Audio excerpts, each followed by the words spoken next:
Hi viewers, good afternoon. Welcome to Smart Investor. మార్కెట్స్లో last ఒక 15-20 minutes నుంచి selling pressure కొద్దిగా ఇంటెన్సిఫై అయిందని చెప్పుకోవాలి. అండ్ కీలకమైన 8,800 మార్క్ దిగువన ప్రస్తుతం నిఫ్టీ ట్రేడ్ అవుతుంది. ఒక రకంగా ఇది కొద్దిగా ప్యానిక్ సిచ్యువేషన్ చెప్పలేం కానీ బట్ ఒక రకంగా టైం వైజ్ కరెక్షన్ మనం చాలా రోజులు చూస్తున్నాము. ఫెబ్ నుంచి మార్కెట్ ఒకే దిశగా పరుగులు పెడుతూ వస్తుంది. బట్ ఏదో పాయింట్ ఆఫ్ టైంలో మార్కెట్ ఒక చిన్న పాస్ తీసుకోవాల్సిన అవసరం ఉంది అని మనం పదే చెప్పుకుంటున్నాం. ఈ వారం ప్రారంభంలోనే నిఫ్టీ సెన్సెక్స్లు రెండు కొద్దిగా పాస్ తీసుకున్నాయని చెప్పుకోవచ్చు. పెద్దగా ఇంటర్నేషనల్ ఫ్యాక్టర్స్ కానీ డొమెస్టిక్ ఫ్యాక్టర్స్ కానీ మార్కెట్స్ని ఇమీడియట్గా ట్రిగ్గర్ చేసే అంశాలు ఏవి కనిపించట్లేదు. అందువల్ల మార్కెట్లో కొద్దిగా వాళ్ళ ప్రాఫిట్ బుకింగ్ కనిపిస్తుంది. యాజ్ ఆఫ్ నౌ 85 పాయింట్స్ డౌన్తో 8743 దగ్గర కీలకమైన 8750 లెవెల్, ఇది కూడా ఈ లెవెల్ కూడా బ్రేక్ అయ్యి దిగువన ట్రేడ్ అవుతుంది. సెన్సెక్స్ 304 పాయింట్స్ డౌన్తో 28,363 పాయింట్స్ దగ్గర యాజ్ ఆఫ్ నౌ ట్రేడ్ అవుతూ వస్తుంది. కొద్దిగా వీక్నెస్ మార్కెట్స్లో కనిపిస్తుంది. ఇంతవరకు నిఫ్టీని ట్రాక్ చేస్తున్న కౌంటర్స్లో ఐటీసీ, ఐసిఐసిఐ బ్యాంక్ అని చెప్పుకోవాలి. ఐటీసీ ఆల్మోస్ట్ 2% దాకా వీక్ అయ్యి 247 దగ్గర యాజ్ ఆఫ్ నౌ ట్రేడ్ అవుతూ వస్తుంది. ఇండెక్స్ నష్టపోవడానికి 12 పాయింట్ల వరకు ఐటీసీ కారణంగా చెప్పుకోవాలి. ఆ తర్వాత ఐసిఐసిఐ బ్యాంక్లో కూడా కొద్దిగా అమ్మకాలు ఒత్తిడి కనిపిస్తుంది. ఐసిఐసిఐ బ్యాంక్ 3% డౌన్తో 263 దగ్గర ట్రేడ్ అవుతుంది. ఇది కూడా ఆల్మోస్ట్ ఒక 12 పాయింట్స్ నిఫ్టీ డౌన్ సైడ్ రావడానికి దోహదపడిందని చెప్పుకోవచ్చు. దీంతో Tata Motors, HDFC bank, HDFC కూడా ఇవి కూడా బాగా వీక్గా పర్ఫామ్ చేస్తున్నాయి. అయితే మార్కెట్స్లో చాలా కాలం తర్వాత రిలయన్స్ బుల్స్ కోసం బ్యాట్ చేస్తున్నట్టు అర్థం చేసుకోవచ్చు. మనం రిలయన్స్ ఈరోజు 52 వీక్ హై టచ్ చేయడంతో పాటు 27 మంత్స్ ఆల్మోస్ట్ 27 మంత్స్ హైలో యాజ్ ఆఫ్ నో ట్రేడ్ అవుతూ వస్తుంది. రిలయన్స్ జియో ప్రకటన తర్వాత కొద్దిగా రిలయన్స్లో మొమెంటమ్ బిల్డప్ అవుతూ వస్తుంది. 1100 మార్క్ని కూడా క్రాస్ చేసింది రిలయన్స్. 1120 దగ్గర ఆల్మోస్ట్ ట్రేడ్ అవుతూ వస్తుంది. యాజ్ ఆఫ్ నో 1.5% ప్లస్తో 11,119 దగ్గర ట్రేడ్ అవుతూ వస్తుంది రిలయన్స్. కాస్త మార్కెట్ బుల్స్ గురించి బ్యాట్ చేస్తున్న స్టాక్స్లో Reliance, TCS, BPCL, Zee entertainment ఉన్నాయని చెప్పుకోవచ్చు. ఇవాళ మోస్ట్లీ మనకి కొద్దిసేపు క్రితం ప్రారంభమైన యూరోపియన్ మార్కెట్స్ కూడా బాగా వీక్గా ట్రేడ్ అవుతూ వస్తున్నాయి. ఆల్మోస్ట్ ఒక 1.5%, 1.5 నుంచి 1.8% డౌన్తో ట్రేడ్ అవుతున్నాయి లాస్ట్ ఒక 10-15 మినిట్స్ నుంచి. దాని క్యాస్కేడింగ్ ఎఫెక్ట్ మన మార్కెట్స్ మీద కూడా పడిందని చెప్పుకోవచ్చు. అందుకే లాస్ట్ ఒక 15-20 మినిట్స్ నుంచి కొద్దిగా మార్కెట్స్లో సెల్లింగ్ ప్రెజర్ ఎక్కువ అవుతూ వస్తుంది. అందువల్ల మార్కెట్స్లో ఈ వీక్నెస్ మనం గమనిస్తున్నాము. స్టాక్ స్పెసిఫిక్ యాక్షన్ ఎక్కువగా ఇవాళ మనం చూస్తున్నాము. ఇండెక్స్ పరంగా చూసుకున్నట్టయితే బ్యాంక్ నిఫ్టీ అన్నిటికంటే బాగా వీక్గా ఉంది. బ్యాంకింగ్, ఆటో, సిమెంట్ సెక్టర్ బాగా వీక్గా ఉంది. మిడ్ క్యాప్ బ్రెత్ కాస్త పాజిటివ్గా ఉన్నప్పటికీ బట్ లూజర్స్ కూడా ఎక్కువగానే ఇవాళ మిడ్ క్యాప్లో ఉన్నారని చెప్పుకోవచ్చు. మార్క్సన్స్ ఫార్మా ఇవాళ ఒక టాప్ స్టాక్ ఆఫ్ ది డేగా చెప్పుకోవాలి. ఎందుకంటే వాళ్ళ లొరాటిడిన్ డ్రగ్కి సంబంధించి ఎఫ్డీఏ అప్రూవల్ వచ్చింది. దానివల్ల ఒక 12% గెయిన్స్ దాకా మార్క్సన్స్ ఫార్మాలో మనం చూస్తున్నాము. క్యాప్రీ గ్లోబల్ ఇది కూడా 3 ట్రేడింగ్ సెషన్స్లోనే ఆల్మోస్ట్ ఒక 50% ఆఫ్ గెయిన్స్ క్యాప్రీ గ్లోబల్ ఇచ్చింది. ఎన్బిఎఫ్సికి చెందిన సంస్థ ఇది. 222 లెవెల్స్ నుంచి 343 లెవెల్స్ దగ్గర ప్రస్తుతం ట్రేడ్ అవుతూ వస్తుంది క్యాప్రీ గ్లోబల్. కేఎన్ఆర్ కన్స్ట్రక్షన్స్ గురించి కూడా మనం పదే చెప్పుకుంటూ వస్తున్నాం. ఆల్మోస్ట్ ఒక 450-500 లెవెల్స్ నుంచి అనేక సందర్భాల్లో చెప్పాం కేఎన్ఆర్ కన్స్ట్రక్షన్స్ లాంగ్ టర్మ్కి మంచి బెట్ అవుతుందని చెప్పి. అందుకు తగ్గట్టుగానే 52 వాళ్ళ గరిష్ట స్థాయి దగ్గర ట్రేడ్ అవుతూ 765 రూపీస్ దగ్గర యాజ్ ఆఫ్ నో ట్రేడ్ అవుతూ వస్తుంది 5.5% గెయిన్స్తో. అండ్ సెప్టెంబర్ 30వ తారీఖున కేఎన్ఆర్ కన్స్ట్రక్షన్ సంబంధించిన బోర్డు భేటీ కాబోతోంది. 1:5 స్టాక్ స్ప్లిట్ జరగచ్చు అన్న వార్తలు చాలా బలంగా వినిపిస్తున్నాయి. అండ్ దీనికి సంబంధించి యాజమాన్యం ఒక నిర్ణయం తీసుకునే అవకాశం ఉంది కాబట్టి కేఎన్ఆర్ కన్స్ట్రక్షన్స్ ఇవాళ గెయిన్స్లో చూస్తున్నాం. జిఎన్ఏ యాక్సిల్స్ ఇవాళ బంపర్ లిస్టింగ్ అయింది. వాల్యుయేషన్స్ కాస్త హెవీగా ఉన్నాయని చెప్పి ఎక్స్పెన్సివ్గా ఉన్నాయని మనం అనుకున్నప్పటికీ ఆటోమొబైల్, ఆటో యాన్సిలరీ ప్యాక్ అంతా కూడా చాలా స్ట్రాంగ్గా ఉన్న నేపథ్యంలో జిఎన్ఏ యాక్సిల్స్ మంచి లిస్టింగ్ అయింది. ఆల్మోస్ట్ ఒక 20-22% గెయిన్స్ ఇనిషియల్గానే మనం చూసాం. 207 రూపీస్ దగ్గర ఇష్యూ ప్రైస్ ఇస్తే 248-250 రూపీస్ లెవెల్స్ దగ్గర జిఎన్ఏ యాక్సిల్స్ ట్రేడింగ్ స్టార్ట్ చేసింది. ఇంట్రాడేలో 260 హై వరకు వెళ్ళడం మనం చూసాం. ఇక యాడ్ ల్యాబ్స్ కూడా మనం లాస్ట్లో చెప్పుకున్నాం. లాస్ట్ వీక్లో ఇన్సింక్ క్యాపిటల్ ఇందులో దాదాపు 4 లక్షల షేర్లను కొనుగోలు చేసింది. ఆ ఇన్సింక్ క్యాపిటల్లో రాకేష్ జున్వాలా, అతని భార్య ఇద్దరు డైరెక్టర్స్గా ఉన్నారు కాబట్టి పరోక్షంగా యాడ్ ల్యాబ్స్లో రాకేష్ జున్వాలా కూడా ఒక స్టేక్ హోల్డ్ చేస్తున్నారు కాబట్టి రాబోయే రోజుల్లో యాడ్ ల్యాబ్స్ టర్న్అవుట్ అయ్యే అవకాశాలు చాలా ఎక్కువగా ఉన్నాయని ఒక వార్తల నేపథ్యంలో యాడ్ ల్యాబ్స్ ఇవాళ కూడా 15% గెయిన్స్ ఇవ్వడం మనం చూసాం. ఇప్పటివరకు ఉన్న ట్రెండ్ ఏంటి, ఈ టైంలో ఇన్వెస్ట్మెంట్ ట్రేడర్స్ ఎలాంటి స్ట్రాటజీస్ వర్కౌట్ చేయాలంటే మనతో మాట్లాడేందుకు అనలిస్టులు సిద్ధంగా ఉన్నారు. Good afternoon both of you sir. కొద్దిగా ప్రాఫిట్ బుకింగ్ మనం చూస్తున్నాము. కీ లెవెల్ 8750 ఆ లెవెల్ కూడా బ్రేక్ చేసి కింద డౌన్ ట్రేడ్ అవుతుంది. ఇవాళ ఇంటర్నేషనల్ మార్కెట్స్లో మనకు ఈ వారం ఒపెక్ సంబంధించి ఇన్ఫార్మల్ మీటింగ్ ఒకటి జరిగిపోతుంది. అండ్ ప్రెసిడెన్షియల్ ఎలక్షన్స్ దగ్గర పడుతున్న యూఎస్ ప్రెసిడెన్షియల్ క్యాండిడేట్స్ ఇద్దరు ముఖాముఖి తలపడబోతున్నారు. ఆ రెండు మేజర్ ఇనిషియల్ ట్రిగ్గర్స్ కనిపిస్తున్నాయి ఇంటర్నేషనల్ పరంగా. ఎలా ఉండబోతుంది? ఇలాంటి ఫాల్స్ మనం భయంగా ఆపర్చునిటీగా తీసుకోవచ్చా? చాలా రోజుల తర్వాత I think we should see some meaningful correction అని మనం అనుకుంటున్నాం, కానీ అదైతే మెటీరియలైజ్ కావట్లేదండి. గతంలో మనకి ఆల్మోస్ట్ 8500 దగ్గర చాలా స్ట్రాంగ్ రెసిలియన్స్ మనం చూసాం. సో 8700 అలా వెళ్ళి ఎప్పుడైతే మనకి 8500 దరిదాపులోకి వచ్చిందో మళ్ళీ స్ట్రాంగ్ బయింగ్ అనేది మనం చూసాం. ఈసారి ఐ థింక్ డెఫినెట్లీ మనకి మార్కెట్ కొద్దిగా కరెక్షన్, ఎందుకంటే ఆల్మోస్ట్ మనకి రిజల్ట్ సీజన్ అయిపోయింది. ఇంకా monsoon domestically it has been very good, అదొక రీజన్. అండ్ మనకి bank of Japan and US Fed రేట్లు ఇవన్నీ కూడా అన్సర్టనిటీ అనేది తొలిగిపోయినాయి కాబట్టి డెఫినెట్లీ ప్రాఫిట్ బుకింగ్ అనేది ఎక్కడో రావాలి. I think that has settle అండి. కొద్దిగా టైం వైజ్ కూడా it has to spend some more time అండి. ఒకసారి మనకి ఒక 3-4 డేస్లో వీక్నెస్, తర్వాత మళ్ళీ స్ట్రెంగ్త్ అది కనిపిస్తే డెఫినెట్లీ మార్కెట్ ఫిజిల్ అవుట్ అవుతుందని చెప్పి గతంలో కూడా అనుకున్నాం. సేమ్ థింగ్ ఈజ్ హ్యాపెనింగ్ అండి. సో ఒక మీనింగ్ఫుల్ కరెక్షన్ అంటే about 5 to 7% on the index జరగాలండి, 300 to 500 పాయింట్స్ మధ్యలో ఎక్కడైనా కానీ. That will be a very meaningful correction for the first entry అని చెప్పి మనం చెప్పుకోవచ్చు. అంటే ఎవరైతే ఫ్రంట్ లైన్స్ గురించి ఇండెక్స్ గురించి చూస్తారో, సో ఇండెక్స్ పక్కన పెడితే డెఫినెట్లీ ఇండివిజువల్ స్టాక్స్ అనేది ఎక్కువ కరెక్ట్ అవుతాయో మనకు తెలియదు. కొన్ని సెక్టర్స్లో there can be more severe corrections. Recently చాలా షార్ప్ రన్అప్ చూసినది, there can be more than 10-15% or even 20% correction. So ఈ కాంటెక్స్లో I think it's a correction which has set in అండి. Immediately I don't think markets are going to see the fresh new highs. Going forward మనకి మళ్ళీ కొంచెం RBI governor ఒకవేళ ఈ 4th October మీటింగ్లో ఏదైనా కట్ చేస్తారా లేదా ఇంట్రెస్ట్ రేట్స్, సో దీని మీద కొంచెం మళ్ళీ అన్సర్టనిటీ, కాస్త సెంటిమెంట్ రివాల్వ్ అయి ఉంటుందండి. సో అది కనుక ఒకవేళ అయితే డెఫినెట్లీ మళ్ళీ కొంచెం మార్కెట్లో బుల్స్ అనేది యాక్టివ్గా ఉండొచ్చు. బట్ అదర్వైజ్ ఐ థింక్ ఒకవేళ అది ఫిజిల్ అవుట్ అయితే, దో నోబడీ ఈజ్ ఎక్స్పెక్టింగ్, అది ఫిజిల్ అవుట్ అయితే మాత్రం డెఫినెట్లీ ఐ థింక్ మార్కెట్ కొద్దిగా ప్రొలాంగ్డ్ కన్సాలిడేషన్ టు పాజ్ మోడ్లోకి వెళ్ళే అవకాశం ఎక్కువ కనిపిస్తుందండి. మనకి almost about 2nd week of October తర్వాతనే డెఫినెట్లీ ఒక హాలిడే సీజన్లోకి వెళ్తాము, ఫెస్టివల్ సీజన్లో కూడా వెళ్తున్నాం. బట్ ఫస్ట్ మేజర్ రిజల్ట్స్ రావడానికి ఆల్మోస్ట్ ఎండ్ అక్టోబర్ అవుతుంది కాబట్టి I think over the next few weeks కొంచెం ఈ కన్సాలిడేషన్ అనేది కాస్త ప్రొలాంగ్ టైమ్ వైజ్ ఉండే అవకాశం ఎక్కువ కనిపిస్తుంది. ఓకే సుందర్ గారు, గుడ్ ఆఫ్టర్నూన్ అండి. ఇప్పుడు F&O ఎక్స్పైరీ వీక్ ఉంది అండ్ 8750 లాంటి కీలకమైన లెవెల్ టెక్నికల్గా బ్రేక్ చేసింది. ఒకవేళ 87 బిలో కూడా వచ్చింది అంటే ఇమీడియట్గా 84-8550 లెవెల్స్ కూడా మనం మాట్లాడుకుంటున్నాము.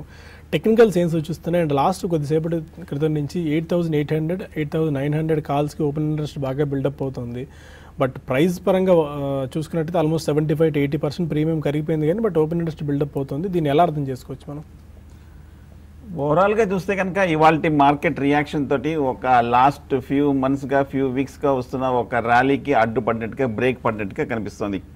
మనం చూసాము శుక్రవారం రోజు, ఆ రోజు గురువారం రోజు కూడా కొంచెం మేజర్ లాంగ్ టర్మ్ రెసిస్టెన్స్ అయిన 8800-9000 మధ్యన దగ్గర గత 3 వారాలుగా తీవ్రమైన పరీక్ష తర్వాత ఒక స్ట్రాంగ్ నీజర్క్ రియాక్షన్ తోటి ఒక బ్రేక్ డౌన్ రావడంతో టెక్నికల్గా ఒక కరెక్షన్ సిగ్నల్ అయితే రావడం మనం చూసాం.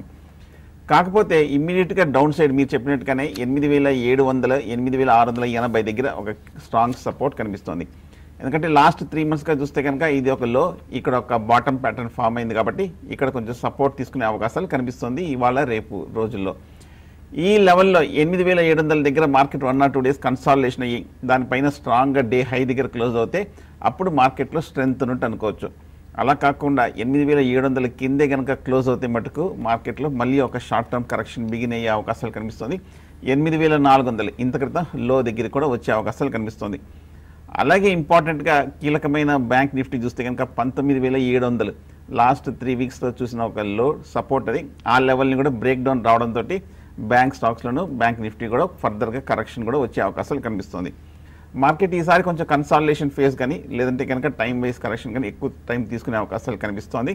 ఎందుకంటే మంత్లీ చార్ట్లో చూస్తే కనుక 7 నెలలు కంటిన్యూస్గా ఒక ర్యాలీ మనం చూసాము, ఎక్కడ ఒక కన్సాలిడేషన్ లేకుండా ఆ 7 నెలలకి కావాల్సిన ఒక కరెక్షన్ టైం వైజ్ కూడా ఈసారి వచ్చే అవకాశాలు ఎక్కువ కనిపిస్తుంది. సో కాబట్టి ఈ నేపథ్యంతో కొంచెం లాంగ్ పొజిషన్స్ అయితే ప్రస్తుతం అవాయిడ్ చేయొచ్చు. ఉన్నాయంటే కూడా కొంచెం ప్రాఫిట్స్తో ఉన్నాయన్నా కొంచెం కట్ చేయొచ్చు. ఒకవేళ కనుక కొంచెం హోల్డ్ చేయాలనుకుంటే మటుకు 8700 కింద క్లోజింగ్ బేసిస్ మీద స్టాప్ లాస్ పెట్టి హోల్డ్ చేయొచ్చు. షార్ట్స్ ఉంటే మటుకు కొంచెం ఒక రీబౌండ్లో షార్ట్ పొజిషన్ తీసుకోవచ్చు. స్టాప్ లాస్ 8800 పైన స్ట్రిక్ట్గా మెయింటైన్ చేయడం ముఖ్యం. ఓకే, ఇక కొంతమంది కాలర్స్ లైన్లో ఉన్నారు. ఫస్ట్ కాలర్ హైదరాబాద్ నుంచి జోసెఫ్. అడగండి జోసెఫ్. బాలగారిని అడగాలనుకుంటున్నా అండి. అడగండి. ఎంఈపీ ఇన్ఫ్రా ఈ ప్రస్తుత రేట్లు తీసుకోవచ్చు అంటారండి సంవత్సరం కాలానికి? ఎంఈపీ ఇన్ఫ్రా 1 year టైం హోరైజన్కి తీసుకోవచ్చా? యా 1 year అంటే యాక్చువల్లీ ఇటువంటి స్టాక్స్ ఇప్పుడే మార్కెట్లో ఒక చిన్న రియాక్షన్ సెటిల్ అయిందండి. ఇవన్నీ కూడా ఇన్ఫ్రాస్ట్రక్చర్కి సంబంధించిన స్టాక్స్ రీసెంట్ టైమ్స్లో మనం చాలా షార్ప్ రన్అప్ చూసాం, అంటే most of the stocks. So even ఎవరైతే ఇంకా కూడా బ్యాలెన్స్ షీట్ సవరణలో ఉన్నారో డెట్ బర్డన్స్ వీటికి కొద్దిగా ఎక్కువే ఉంటాయండి. బట్ మీరు తీసుకోదలుచుకుంటే ఈ క్వార్టర్ రిజల్ట్స్ వచ్చేదాకా ఆగమనే చెప్తాను. Market is not going to go up in hurry from now onwards. కొంచెం ఆ కన్సాలిడేషన్ ఫేజ్ పూర్తయ్యాక పాజ్ మోడ్లో ఉంటుంది అండ్ కన్సాలిడేషన్ ఫేజ్లో ఉంటుంది. ఎస్పెషల్లీ ఇన్ఫ్రాస్ట్రక్చర్ స్టాక్స్ ఏదైతే రీసెంట్ టైమ్స్లో షార్ప్ రన్అప్ చూసాం, కొద్దిగా రియాక్ట్ అయ్యే అవకాశం ఎక్కువ కనిపిస్తుంది. కాబట్టి wait for September quarter results, దాని తర్వాత you can take a fresh bet అని చెప్పొచ్చు. ఓకే, ఇక మరిన్ని కాల్స్ అండ్ ఈమెయిల్స్ తీసుకునే ముందు స్మార్ట్ ఇన్వెస్ట్లో ఒక చిన్న బ్రేక్ తీసుకుందాం.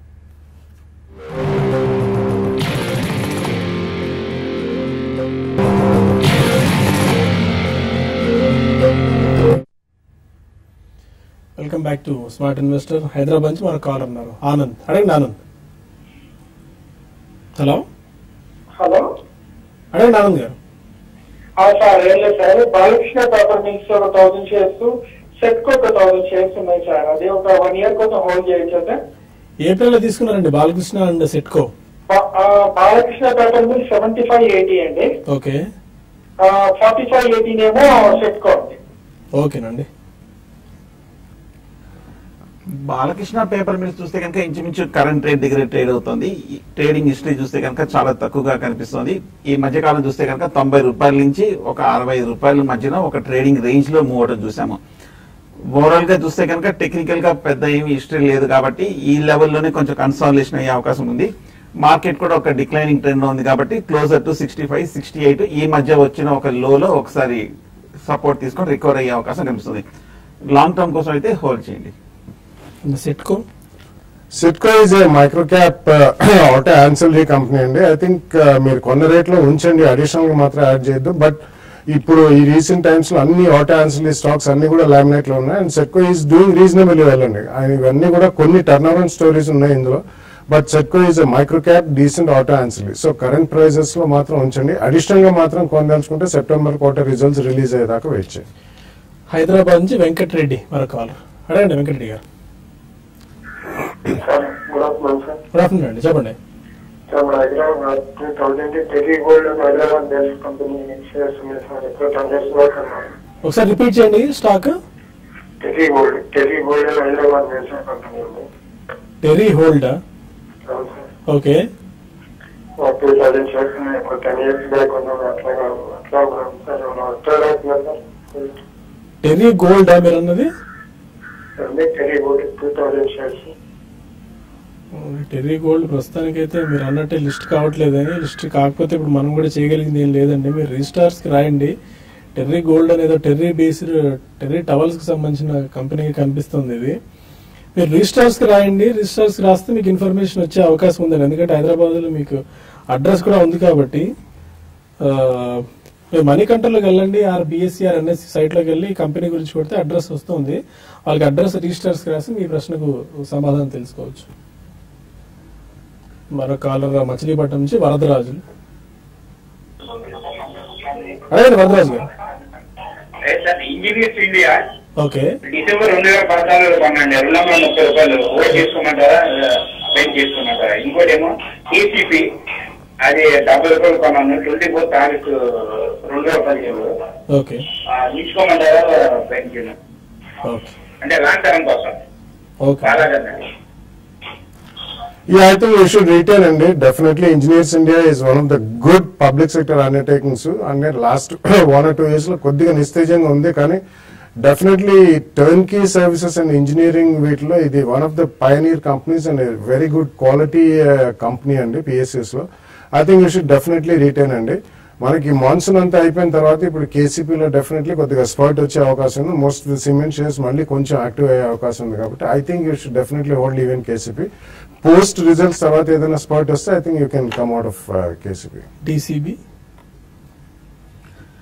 డీసీబీ గురించి అడిగారు. టెక్నికల్ గా చూస్తే కనుక బాగా పెరిగిన స్టాక్. ఈ మధ్య కాలంలో ఈ ర్యాలీలో చూస్తే కనుక 70 నుంచి 125, 130 రూపాయల వరకు మనం లాస్ట్ వీక్ హై వెళ్ళటం మనం చూసాము. కాకపోతే ఈ లెవెల్లో కొంచెం 130 దగ్గర చాలా స్ట్రాంగ్ రెసిస్టెన్స్ కనిపిస్తుంది. మనం 2015 లో చూస్తే కనుక 230, 240 దగ్గర మేజర్ హై, అక్కడ నుంచి ఒక స్టీప్ కరెక్షన్, ఒక స్టీల్ డౌన్ ట్రెండ్ కూడా మనం చూసాము. సో కాబట్టి షార్ట్ టర్మ్ లో అయితే కనుక ఈ లెవెల్లో ఒక అప్ ట్రెండ్ కి బ్రేక్ పడే అవకాశాలు కనిపిస్తుంది. కొంచెం లోయర్ లెవెల్లో తీసుకొని ప్రాఫిట్ లో ఉన్నారంటే కనుక 125 to 130 దగ్గర ప్రాఫిట్ బుక్ చేయొచ్చు. మళ్ళీ ఒక డిప్ ఏదైనా కనుక కరెక్షన్ ఒక 110 ఆ లెవెల్కి వస్తే కనుక మళ్ళీ డిక్లైనింగ్ లో బై చేయొచ్చు. హైదరాబాద్ నుంచి నరేష్ మరొక కాల్. అంటే నరేష్ గుడ్ ఆఫ్టర్నూన్ అండి. ఇది జస్టైల్ ప్రజెంట్ రేట్ లో సెల్ చేయొచ్చండి. అక్టోబర్ ఫ్యూచర్, ఈ మంత్ కాదు నెక్స్ట్ మంత్ ఫ్యూచర్, దాని గురించి ఒకసారి ఎక్స్ప్లెయిన్ చేయండి sir. Okay, just dial October features ఇప్పుడు సేల్ చేసుకోవచ్చా? జస్ట్ డైల్ చూస్తే కనుక చార్ట్ చూస్తే కనుక ఈ మధ్య కాలంలో 950 రూపాయల నుంచి కంటిన్యూస్ గా పడుతూ 450, 460 రూపాయల వరకు పట్టం మనం చూసాము. కాకపోతే ఈ లెవెల్ లో చూస్తే కనుక కొంచెం ఈ లెవెల్ క్లోజర్ టు 450, 460 దగ్గర స్ట్రాంగ్ సపోర్ట్ కనిపిస్తుంది. లాస్ట్ 1 month లో ఈ లెవెల్ బ్రేక్ డౌన్ కాలేకపోతుంది. ఒకవేళ మార్కెట్ కనుక రికవర్ అయిందంటే కనుక క్లోజర్ టు 450 నుంచి ఒక రికవరీ కూడా వచ్చే అవకాశం కనిపిస్తుంది. కరెక్ట్ గా ఇంచుమించు ఆ లెవెల్లోనే ఉన్నాం కాబట్టి ఈ లెవెల్ ఓవర్ సోల్డ్ పొజిషన్ లో ఇటువంటి short position, speculative position avoid చేయడమే మంచిది. దీని బదులు ఆల్రెడీ బాగా రన్అప్ వచ్చేసి అప్పుడే ఒక డౌన్ ట్రెండ్ కి రెడీ అవుతున్న స్టాక్స్ ని షార్ట్ పొజిషన్ కి ఎంచుకోవాలి తప్ప కానీ బాగా పడిపోయి కొంచెం రికవరీ అవ్వాల్సిన సమయంలో షార్ట్ పొజిషన్ బట్టి అవాయిడ్ చేయడం మంచిది. తాడేపల్లిగూడెం నుంచి భాస్కర్ మరొక call. Right Bhaskar. Good afternoon all of you sir. Good afternoon అండి, చెప్పండి. Sir Capital First Ujjivan financial ఏ రేట్ లో బై చేయొచ్చు? బాలాగారు మీకు చెప్పండి సార్. ఎంతకాలం హోల్డ్ చేద్దాం అనుకుంటున్నారండి తీసుకుని? 1 to 2 years సార్. ఓకే, ఇప్పుడు కొత్త ప్లేయర్ కూడా యాడ్ అయింది, క్యాప్రీ గ్లోబల్. ఇది 222 లెవెల్స్ నుంచి ఆల్మోస్ట్ 350 లెవెల్స్ దాకా వస్తుంది. చాలా స్ట్రాంగ్ బయింగ్ యాక్టివిటీ ఈ స్టాక్ లో కూడా చూస్తున్నాం, ఎన్బిఎఫ్సి సెగ్మెంట్ లో ఉందని చెప్పి. ఎలా ఉండబోతుంది వాళ్ళ గారు? బేసికలీ ఇవన్నీ లాంగ్ టర్మ్ వ్యూతో కొనొచ్చండి. పర్ఫెక్ట్లీ లెవెల్ అంటే మాత్రం డెఫినెట్లీ మీరు టెక్నికల్ అనాలిసిస్ వాళ్ళు చెప్పే లెవెల్స్ మీరు పాటిస్తే బాగుంటుందండి. But in my opinion definitely over the next 2 years ఇవన్నీ కూడా బాగుంటాయి. రీసెంట్లీ చాలా షార్ప్ రన్అప్ చూసాను. మనకి ఆల్మోస్ట్ 6 months లో మోర్ దెన్ డబుల్ అయిన స్టాక్ ఇది క్యాపిటల్ ఫస్ట్. కాబట్టి కొంచెం వెయిట్ చేయండి. లెవెల్ అంటే పర్ఫెక్ట్ గా మనకి ఈవెన్ సెప్టెంబర్ క్వార్టర్ రిజల్ట్స్ వచ్చిన తర్వాత కూడా probably you can buy the stock అండి. బట్ ఒకటేసారి కాకుండా అట్లీస్ట్ విత్ 10 to 15% కరెక్షన్ ఒక సెకండ్ ప్రైస్ పాయింట్ లో, ఆర్ దానికంటే కిందకి వస్తే వర్స్ట్ కేస్ సినారియోలో ఒక థర్డ్ ప్రైస్ పాయింట్ లో కొనుక్కుంటే బాగుంటుంది. But at least have a 2 year plus view for all these companies. Krishna జిల్లా నుంచి రమ మరొక కాల్. హలో, అడగండి రమ గారు. నమస్తే అండి. నమస్కారం అండి. టిఐసి 550 రేట్లు ఉన్నాయండి. సూపర్ హార్స్లో ఎస్ఎల్ ప్రోబ్యాక్ కూడా ఉన్నాయి. ఇవి 3 ఇంకా యాడ్ చేసుకోమంటారా? టిఐసి నుంచి వేరే దాంట్లోకి ఏదన్నా షిఫ్ట్ అవ్వమంటారా? TIC or TCA? DSC. Okay, DIC. DSC last about 6 months నుంచి చాలా స్టాగ్నెంట్ గా ఉందండి. But it's a multinational company and one of the largest in printing ink segment లో ఉన్నారండి. ఇది ఒక జపనీస్ కంపెనీ వాళ్ళ స్టేక్ కూడా ఉంది. బట్ మధ్యలో దీనికి ఒక పీస్ ఆఫ్ రియల్ ఎస్టేట్ ఉంది, అది ఎన్కాష్ చేస్తారని వార్తలు వచ్చినప్పుడు చాలా షార్ప్ రన్అప్ చేసి మళ్ళీ మనం seeing it back to at 500 to 550 zone అండి. బట్ ఇందులోంచి మీరు మూవ్ అవ్వదలుచుకుంటే ప్రాబ్లీ ఈ క్వార్టర్ రిజల్ట్స్ దాకా వెయిట్ చేయండి. ఏదైనా కొద్దిగా ఇంప్రూవ్మెంట్ ఉంటే ఇటువంటి షేర్స్ చాలా షార్ప్ గా రన్అప్ అవుతాయి, ఎందుకంటే లిక్విడిటీ పరంగా చాలా తక్కువ ఉంటాయి కాబట్టి. సో ఈ క్వార్టర్ రిజల్ట్స్ అయిన తర్వాత you can take a fresh call in TSC. Essel Propack ఇటువంటి మాత్రం డెఫినెట్లీ ఉంచమని చెప్తానండి, because they are the second largest manufacturer of flexible laminated tubes in the world. So మనకి కంప్లీట్లీ గతంలో ఉన్న అల్యూమినియం ట్యూబ్స్ నుంచి ప్యాకేజింగ్ ఈజ్ మూవింగ్, కాస్మెటిక్స్ లో కానీ ఫార్మస్యూటికల్స్ లో కానీ it's moving to Essel Propack అటువంటి కంపెనీలకి. So definitely they have a bright future, ఎందుకంటే ఇన్పుట్ కాస్ట్ కూడా బాగా తగ్గుతాయి కాబట్టి అది మాత్రం రిటైన్ చేయండి. ఓకే, కొత్తగూడెం నుంచి Rajesh. Rajesh good afternoon sir. Good afternoon అండి, చెప్పండి. అశోక్ లేలాండ్ ఇన్ఫోసిస్ ప్రజెంట్ రేట్ లో బై చేస్తారు 6 months కి. Ashok Leyland and Infosys for 6 months ఇప్పుడు బెట్ చేసుకోవచ్చా? అశోక్ లేలాండ్ చూస్తే కనుక టెక్నికల్ గా రీజనబుల్ లెవెల్లోకి వచ్చింది అనుకోవచ్చండి. ఎందుకంటే 115 రూపాయల హై నుంచి ఇంచుమించు 75-80 రూపాయల వరకు పట్టడం మనం చూసాము. ఈ లెవెల్లో చూస్తే కనుక 75 దగ్గర చాలా స్ట్రాంగ్ సపోర్ట్ కనిపిస్తుంది. లాస్ట్ 1 year గా చూస్తే కనుక 2-3 major bottoms weekly monthly charts లో కూడా ఫామ్ అయింది. ఇక్కడ కొంచెం కరెక్షన్ ఆగే అవకాశాలు కనిపిస్తుంది. మీరు అనుకున్నట్టుగానే క్లోజర్ టు 75 రూపీస్ దగ్గర అశోక్ లేలాండ్ బై చేయొచ్చు. ఇన్ఫోసిస్ చూసాము ఓవరాల్ గా కొంచెం ఐటీ ప్యాక్ అన్ని కూడా వీక్ గా ఉన్నప్పటికీ ఇన్ఫోసిస్ మటుకు కొంచెం మధ్యలో ఒక రిలీఫ్ ఒక చిన్న రీబౌండ్ కోసం ప్రయత్నిస్తున్నట్టుగా కనిపిస్తుంది. ఓవరాల్ గా ఐటీ స్టాక్స్ అన్ని కూడా వీక్ గానే అయ్యి అవుట్లుక్ కూడా కొంచెం కాషియస్ గా ఉంది. కాకపోతే టెక్నికల్ గా 1000 రూపీస్ దగ్గర స్ట్రాంగ్ సపోర్ట్ ఉంది కాబట్టి అక్కడ కొంచెం నిలబడిన తర్వాత బై చేయొచ్చు. ఓకే, ఫైనల్ గా మనకు బులెటిన్ వైండ్ అప్ చేయాల్సిన టైం వచ్చింది టీవీ5 న్యూస్ లో. మరి కాసేపు మనం టీవీ5 మనీలో కలుద్దాం. యాజ్ ఆఫ్ నౌ సెన్సెక్స్ అయితే 359 పాయింట్స్ డౌన్ తో ట్రేడ్ అవుతుంది. అండ్ నిఫ్టీ కూడా బాగా వీక్ గా మనం చూస్తున్నాం 106 పాయింట్ డౌన్ తో 8725 దగ్గర. బిలో 87 ఏమైనా వచ్చే ప్రమాదం ఇవాళ పొంచి ఉందా? ఒకవేళ 8700 బిలో కనుక నిఫ్టీ క్లోజ్ అయితే ఎలాంటి మనం డౌన్ ట్రెండ్ ఇంకా చూడొచ్చు కూడా తెలుసుకుందాం. ఒక చిన్న బ్రేక్ తీసుకుని టీవీ5 మనీలో కలుద్దాం. Stay with us.